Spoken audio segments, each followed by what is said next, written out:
Fast Forward 289. I'm Larry. Welcome back. So tonight, or today I should say, we're going to be working on my 351 Cleveland. We're going to be installing the crankshaft. So let's go ahead and jump into it and get started. Okay, so if you've seen my other videos, you know that I already went ahead, tapped all the bolts, cleaned them, put the bearings in, checked everything, and we're good to go. So now we're going to install the crankshaft. We got to put the rear main seal in first, and then put the crank in, and then torque everything down. So with the rear main seal, you want to make sure that your groove is nice and clean, which it is because I got it back from the machine shop. You got the two seals, one for the cap, one for the block. And the way you install these is you have this lip here. This lip goes toward the inside of the block. So when you install this, you see how you have the lip, how it's kind of like a ramp, and then you got that hard lip. It installs just like this in the block.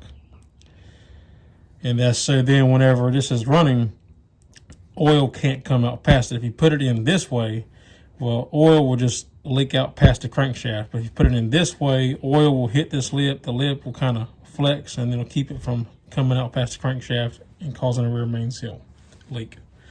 And then obviously for the cap, it'd be the same thing, just in reverse, so it would go on like that. Now what I'm gonna do is I'm gonna install a little bit of engine oil on the seal so it'll slide in easier. So I just take some in a cap, put on my finger, and then I'm gonna rub it all over the seal. And this just helps lubricate it so it'll slide in the block easier and it won't tear the seal. Because if you tear it, then it'll leak. So,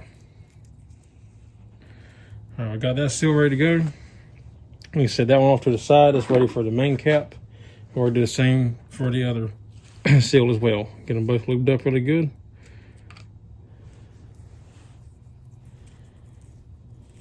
Okay, so when you install this, everybody's got their own opinions on it, but I'm under the opinion that you should leave one end sticking up a little bit higher than the other. The book says about 3/8. You can do a 1/4 inch, 3/8, whatever you want to do. You just don't want it flat to the edges, because even though technically it might seal, and I have done it in my younger days that way, and I've seen people do it and they will seal, I'd rather offset it just so then I eliminate the chance of it leaking. So we're gonna go ahead and pop this in there.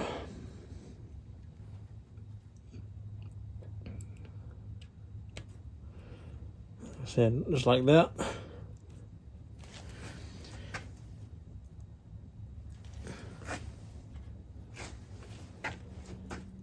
And if you're not happy with how it's sitting, you can always start over and redo it. So I don't want a whole lot sticking out, but I do want some sticking out. Just enough to grab it and offset it. Just like so. Now we're gonna do the same for the cap. So the cap goes on like this, like that. So it's gonna be literally just the same that's in the block in reverse. Lip goes toward the front of the engine, which would be toward the bearing. And we also gotta make sure we offset it properly. Since this side is sticking up, we got to recess it on this side, on the cap. So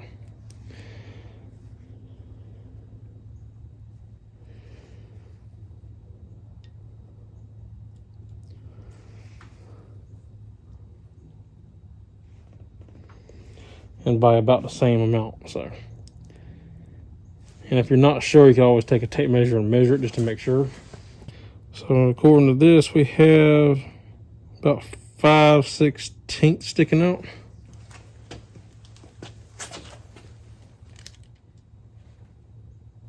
And we got the same on the block. So I got lucky on the first try to get it right. So now this should sit on down in there like it's supposed to. And it would offset when you go to install it. But I'm not going to install it all the way right now, obviously, because the crank is not in there yet. So now we're going to go through and make sure all your mating surfaces here are clean. And then we can go ahead and lube up the bearings and put the crankshaft in. Okay, real quick, another quick tip that I forgot to mention is if you look down in here, you see there's a hole in this main cap, the rear main cap. And it goes over here where the oil pan seal goes, and as also the rear main seal. That hole is there because there's a pin in there from the factory for the rope seal that goes in here to hold that seal in place. Make sure you knock that pin out to install the more modern rubber and steel seal, because if you do not knock that pin out, where these are rubber and steel and the other ones are rope, that pin will crush this seal here and cause a rear main seal leak. So when you go to tighten everything down, so make sure that you remove that pin. I actually went ahead and put mine together. I had forgot to check that and pulled it back apart to double check that. So I wanted to give that quick tip to make sure you remove that pin before you install the rear main seal. All right, so for this, I'm going to be using just some Lucas Assembly lube. It's the good green gunk. That's what I like. We're going to put a good layer on all the bearings. Then we'll set the crankshaft in, do the same for the main caps.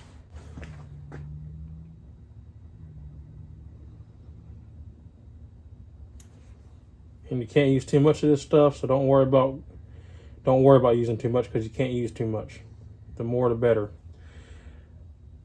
I'd rather make a big mess with it and know that I got good coverage than have to worry about whether or not I have enough.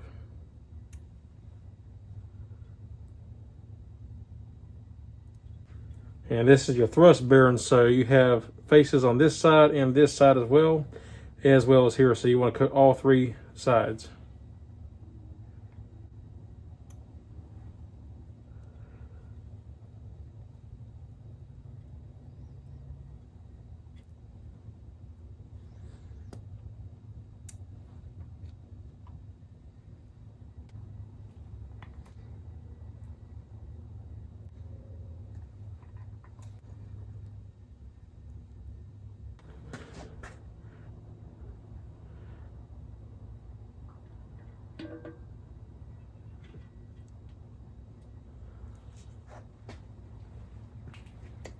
One thing I forgot to mention is I meant to put some oil on the back of the crank here.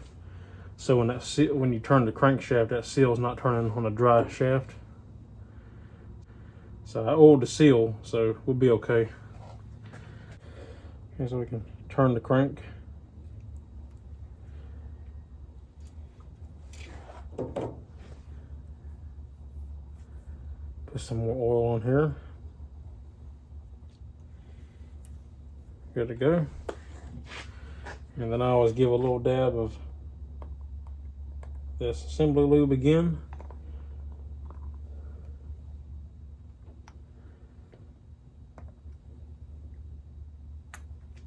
And make sure that the mating surfaces here are clean. Same process. Just want to lube them up really good. Make sure not to get them behind the bearing, because you don't want to end up with a spun bearing by some chance.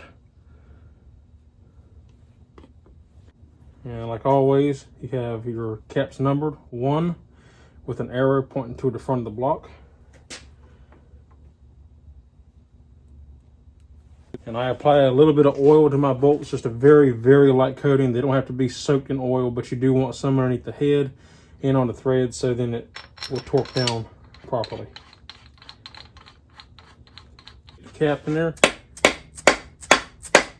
You can set it with a soft rubber mallet. And then move on to the next one. So we'll come back after we get down to the last cap, because there's something we gotta do to the last cap as well before we put it on. Okay, so for this next step, this is important because the rear cap goes on here, the rear main seal is here. What we need to do is put a bead of silicone right here on each corner right here. Just one bead down each side right here before we put the cap on. And that'll ooze out and keep oil from oozing out this line here, which I have seen happen. So it's always a good idea to put a good coat of RTV right here. So for the RTV to stick, we got to spray down a napkin and clean off any oil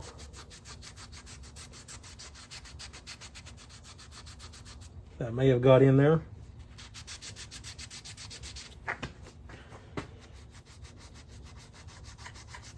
And also clean the surfaces around it, just so as it oozes out, wherever it oozes out, it will also stick as well. And do the same to the main cap. And we're going to run a bead down this corner.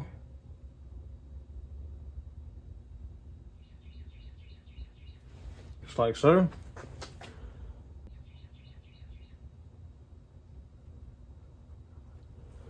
And just like so.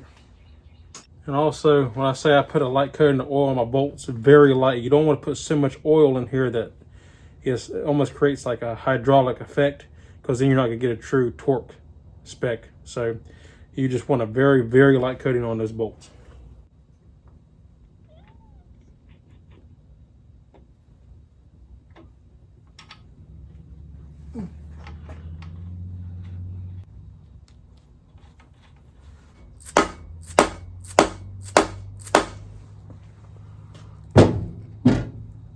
We're going to go ahead and torque our crank down. And on a Cleveland, the spec for 72-351 Cleveland for the 1/2 inch 13 bolts, which is what I have, is 95 to 105 foot-pounds. So we're going to go to 100 foot-pounds. But first, I'll tighten them all at 50 and then go back and do 100. I'm going to start in the middle and work my way out. I run everything down first. That way I make sure the caps are set all the way.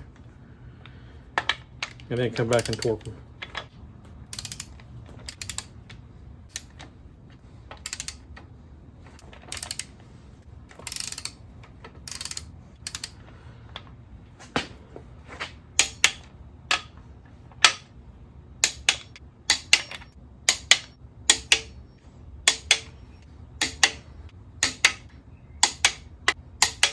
All right, now we'll go to 100.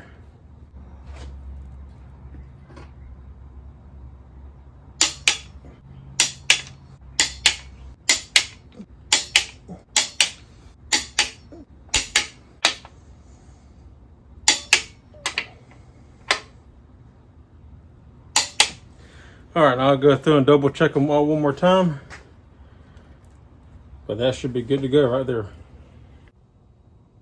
Okay, so everything is torqued down. I triple and quadruple checked it because I always do. Now you can see why we put that bead of silicone. You see it oozes out all the way over to here. So now we're just gonna wipe that off clean. All right, now you can see how we cleaned that RTV off. It's nice and clean now. And everything looks good, nice and neat. That's the way I like for it to look when I'm finished. And get down here where your oil pan seal goes.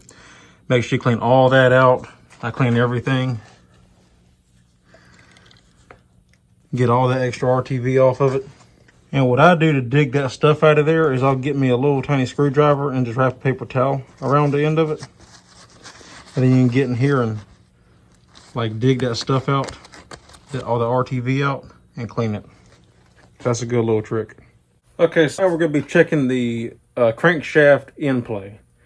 And so for this, the specs or the tolerance is 4 to 10 thousandths. So I got my gauge set up here. I got it zeroed out. What I'm going to do is grab a pry bar. This is your thrust bearing. This is what we're checking to see how much movement there is on the thrust bearing. So what I do is once I get my gauge set up, I will put a little bit of back tension on it to make sure that my gauge is zeroed out. And as long as my gauge is on 0, then I will take and move it forward like this and see how much my gauge says. I'll do that a couple times, just moving back and forth. And if my gauge moves, then I will zero it out again. And you don't want to put a whole lot of tension. I just put enough tension to move it back all the way. Zero it out. And see how far it goes. And we're getting about 7 thousandths, so we're right in the middle. Here, I'll give you a close-up of it. So put a little bit of back tension on it. Need to zero the gauge out just a touch.